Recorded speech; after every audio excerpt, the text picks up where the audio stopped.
All right, everyone, just a quick one today. And this time I'm looking at the POD evolution that was announced on March 16th. This is finally coming to fruition. A lot of people have been asking for some change, given how long some of the orders are taking. But let's go through the article and some of my thoughts and reactions and what I've heard from the community so far. All right, so you can see me now. So as more countries receive their Seeds of Unity deliveries, we are taking the opportunity to look back at our first year of live operations. Our goal has always been to make Altered as accessible and fluid as possible, ensuring the bridge between your digital collection and your physical deck is seamless. I don't think you've actually been able to achieve that in many cases, but I understand that the vision has been there. So after initial limited capacity testing and the global rollout last fall, we are announcing a significant evolution of our print-on-demand system to further streamline your experience. Guaranteed printing slots. We have heard your feedback regarding the pace of POD during the winter months, including a number of them that I have also been part of, to be able to say, what are we going to do? The wait is way too long, and it's almost a self-fulfilling prophecy where people wait because the slots aren't being filled out, and because the slots aren't filling up, therefore you don't get anything done, and it is just this never-ending grind.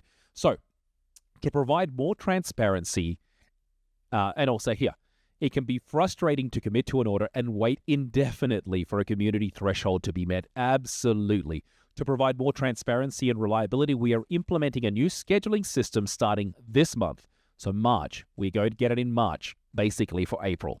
A POD printing slot can now be triggered in two different ways. One, volume, a total of 2,000 packs are ordered, the current system, or two, we manually set a date for the next printing, guaranteed to happen at least twice per season.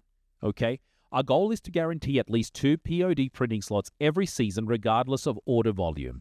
These slots will typically occur around the end of months 1 and 3 of a set's 4-month cycle, ensuring as many of you as possible have received your new cards following a launch.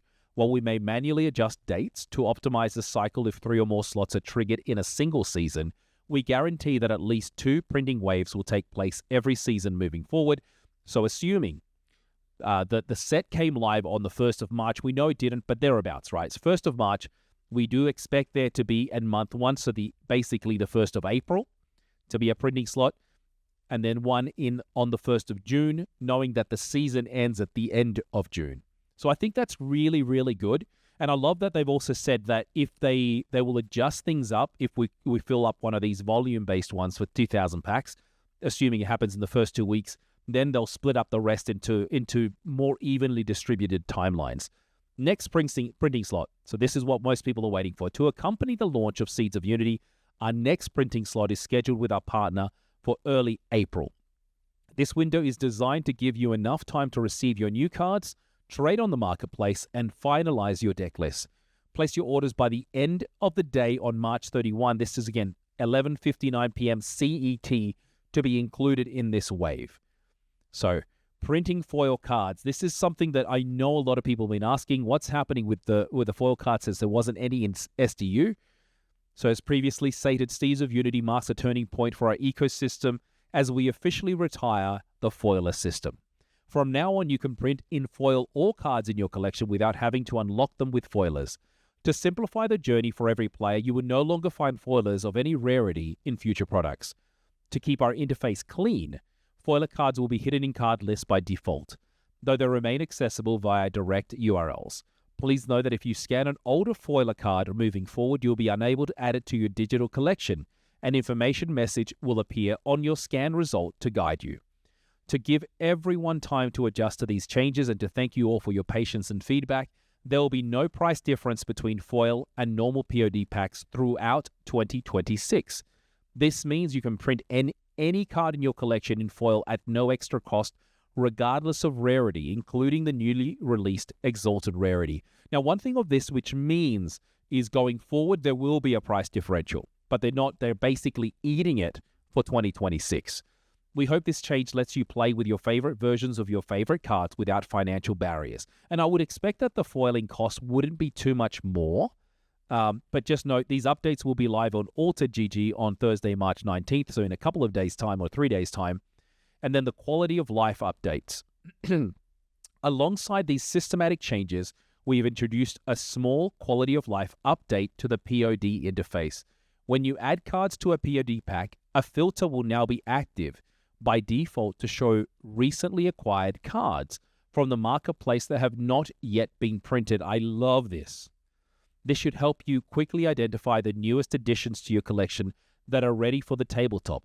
And the previous way was so difficult because you had to basically select the foiler first, then be able to do it. Now it's a lot easier. Now, of course, you can still remove these filters if you want to print something you've had in a while. But you can see here, you just remove the filters from here, clear all, and you'll be able to see everything. And here's an example of what's available here.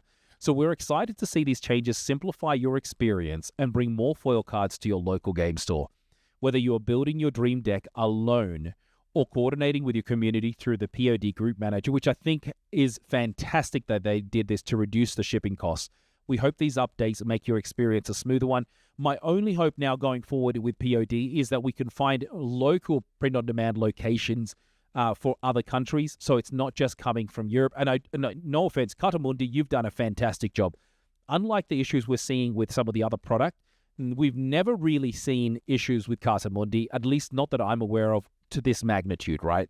But I would love there to be stores, places around, I'll say, since I'm in the States, locally to the States, so we can reduce those costs even further if we can, and make those slots available. The only problem I find is how do you ensure the quality control is there, that the same thickness, the same type of cards, the same foliage, as we know that when you get cards from different locations, and you can see this in both Flesh and Blood and in other card games, I only really know about Flesh and Blood, right?